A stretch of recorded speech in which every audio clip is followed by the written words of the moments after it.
পবিত্র ঈদুল আজহার আনন্দের দিনেও বিষাদের ছায়া নেমে এসেছে মুসলিম বিশ্বে। যখন গাজার মাটিতে রক্তের হোলি খেলছে ইসরায়েল, ঠিক তখনই মধ্যপ্রাচ্যের ভূরাজনীতিতে এক নতুন সমীকরণ স্পষ্ট হয়ে উঠছে। সম্প্রতি ইসরায়েলের প্রধানমন্ত্রী বেনিয়ামিন নেতানিয়াহুকে এক অত্যাচারী শাসক ও স্বৈরাচার আখ্যা দিয়ে কঠোর হুঁশিয়ারি দিয়েছেন তুরস্কের প্রেসিডেন্ট রিসেপ তাইয়েপ এরদোগান। তিনি স্পষ্ট করে বলেছেন, বিশ্বের মুসলমানদের হাতেই এই স্বৈরাচারের উপযুক্ত শিক্ষা হবে। ঠিক একই সময়ে ইরানের সর্বোচ্চ নেতা আয়াতুল্লাহ মজতবা খামেনির ঈদ বার্তাতেও এসেছে ইসরায়েলকে সমূলে উৎপাটনের চূড়ান্ত ঘোষণা।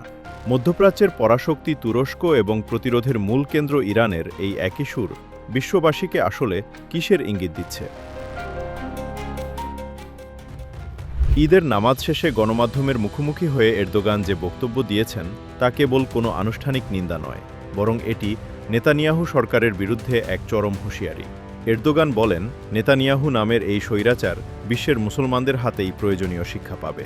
তিনি বিশ্বাস করেন, গাজায় ইসরায়েলের এই বর্বর আগ্রাসনের বিরুদ্ধে বিশ্বজুড়ে মুসলমানরা এবার ঐক্যবদ্ধ হবে। দীর্ঘদিন ধরে ইসরায়েলের ওপর আন্তর্জাতিক চাপ সৃষ্টি এবং যুদ্ধবিরতির আহ্বান জানিয়ে আসা তুরস্ক এখন স্পষ্টভাবেই প্রতিরোধের ভাষা ব্যবহার করছে।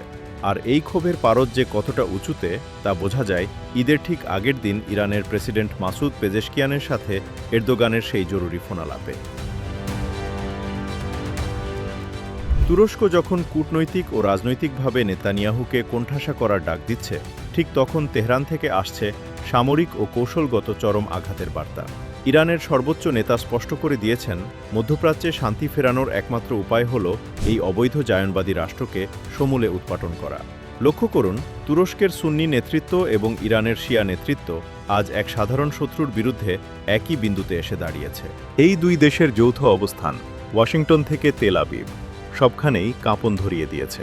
কারণ মধ্যপ্রাচ্যে ইসরায়েলের একাধিপত্য রুখে দেওয়ার মতো সামরিক ও অর্থনৈতিক শক্তি এই দুই অক্ষে রয়েছে।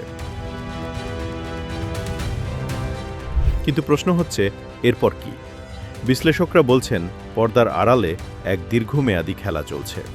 বিশ্ব রাজনীতিতে এখন জোরালো গুঞ্জন, আমেরিকার সাথে ইরানের একটি শান্তিপূর্ণ বা কৌশলগত চুক্তি সময়ের ব্যাপার মাত্র। যদি ওয়াশিংটন তেহরানের সাথে একটি সমঝোতায় পৌঁছাতে বাধ্য হয়, তবে তা হবে নেতানিয়াহুর জন্য সবচেয়ে বড় বিপর্যয়। কারণ আমেরিকা যদি ইরানের সাথে দ্বন্দ্বে ইতি টানে, তবে মধ্যপ্রাচ্যে পুরোপুরি একা হয়ে পড়বে ইসরায়েল। পশ্চিমা ঢাল ছাড়া ইরানের বিধ্বংসী ক্ষেপণাস্ত্র প্রযুক্তি এবং তুরস্কের কৌশলগত অবস্থানের সামনে ইসরায়েলের টিকে থাকা অসম্ভব হয়ে পড়বে। এরদোগানের মুসলমানদের হাতে উপযুক্ত শিক্ষা এবং ইরানের সমূলে উৎপাটন, এই দুই ঘোষণার বাস্তবায়ন তখনই দেখা যাবে যখন ওয়াশিংটন তার এই অবাধ্য মিত্রের দিক থেকে হাত তুলে নেবে। ইতিহাস সাক্ষী, কোনো অত্যাচারী শাসকই চিরকাল টিকে থাকতে পারেনি। নেতানিয়াহুর পতন এবং জায়নবাদের পরাজয় কি তবে সময়ের ব্যাপার মাত্র?